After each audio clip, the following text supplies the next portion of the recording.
Government Minister Daryl Vaz has responded to the controversy surrounding the issuance of a visa with annotations from the United States Embassy in Kingston. It follows calls for him to step aside.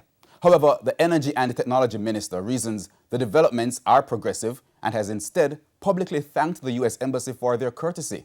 More in this report. In response to the PNP, other than Badmind, can never and will never prosper. And to my conspirators, political and otherwise, I say see you on a flight soon. A stinging response from Energy and Technology Minister Daryl Vaz to calls for his resignation.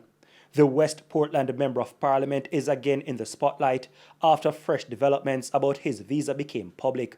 Mr. Vaz was issued with a one-year multiple entry B1-B2 visa that contained an annotation that treats with suspected controlled or illicit substance trafficking.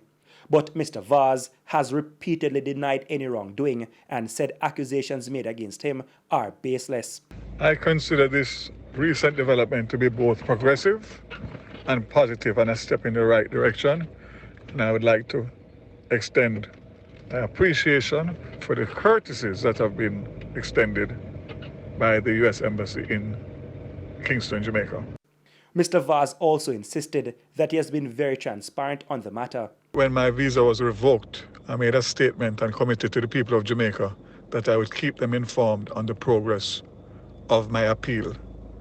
Well, that's what I have done in an open, transparent, and honest way, the only way that I know. And I have been fulsome in the disclosure of the visa and the type of visa that I have received. I know it would be expected for me to play the political tit-for-tat in this situation, but I would never do that, as I would never wish for anybody to go through this saga.